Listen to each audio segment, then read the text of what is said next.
फिर दिन हुआ पुरानी रात का, करे सो शुक्र हम खुदा की जात का, खुदा की जात का, नया फिर दिन हुआ। आज की आयत, खुदावंद उसे बीमारी के बिस्तर पर संभालेगा। तू उसकी बीमारी में उसके पूरे बिस्तर को ठीक करता है। ज़बूर 41 तीसरी आयत। अजीज़ों, मेरी एक दोस्त मीठा खाने की बड़ी शौकीन है। खैर से वो शुगर के मरीज़ा भी हैं। कभी मना करो तो एक ही जवाब है, यार पहले खा तो लूँ। फिर मुस्कुराते कहेगी, बाद में देखा जाएगा, गोली खा लूँगी ना। बेचारी मेरी दोस्त। कहती तो ठीक है, और अक्सर होता भी कुछ यूं ही है। डॉक्टर्स जिस चीज़ से परहेज़ करने को कहते हैं, मन वही खाने को चाहता है।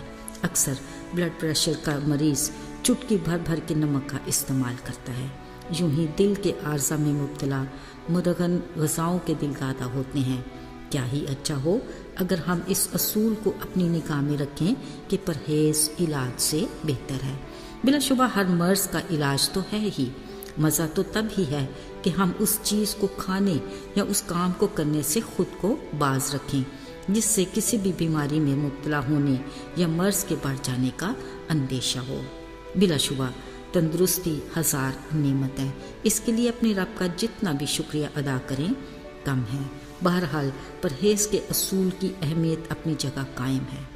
अजीज़ों, बीमारियों का हमारी ज़िंदगी में आना नागुज़ीर है। बाज़ औक़ात कोई ऐसी बीमारी दुनिया के किसी खित्ते में सर उठाती है, फिर धीरे धीरे सारी दुनिया को इस बीमारी की लपेट में ले लेती है।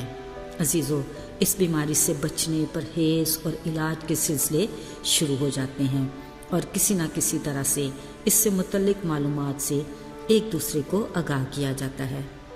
इन अंदेशों और वसवसों के हजूम में शायद हम ये भूल रहे हैं कि एक ऐसा मर्ज़ भी है जो अज़ल से हमारे संग चला आ रहा है, जो नाफरमानी के एक छोटे से जरासीम से शुरू हुआ, फिर रफ्ता रफ्ता हर बशर को अपने शिकंजे में जकड़ लिया और अब तक ये मर्ज़ नस्ल दर नस्ल सरायत करता चला आ रहा है। ख्याल रहे, ये गुनाह का मर्ज़ मौरूसी है जो हमारी जान के साथ रूह को भी हलाक करता है। बिलाशुबा हम सब इस मर्ज़ का शिकार हैं जिसकी तस्दीक खुदा के कलाम ने यूं की है कि सब ने गुनाह किया और खुदा के जलाल से महरूम हैं। सिर्फ यही नहीं बल्कि कलाम मुक़द्दस इस कलाम की बीमारी के अंजाम से भी आगाह करता है कि गुनाह की मस्तूरी मौत है और ये कि जो जान गुनाह करेगी वो मरेगी।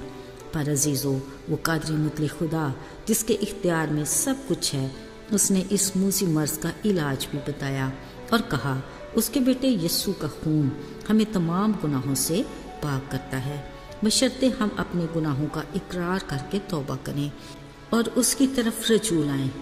फिर ही उस पाक खुदा के हुजूर से हमारे लिए बहाली और ताज़गी के दिन आएंगे। यकीनन किसी भी मर्ज़ में इलाज और परहेज़ लाज़िम और मलज़ूम है। जब हर तरह के मर्ज़ में परहेज़गारी ज़रूरी है तो फिर सोचना ये है कि गुनाह के मर्ज़ में परहेज़ कैसा, और परहेज़ का मतलब है क्या। परहेज़ यानी अपने नफ्स पर कंट्रोल, खुद को बचाना, दूर रखना, खुद को मना करना। मज़े की बात यह है कि रूहानी और जिस्मानी दोनों सूरतों में परहेज़गारी का असूल यकसां अहमियत का हामिल है।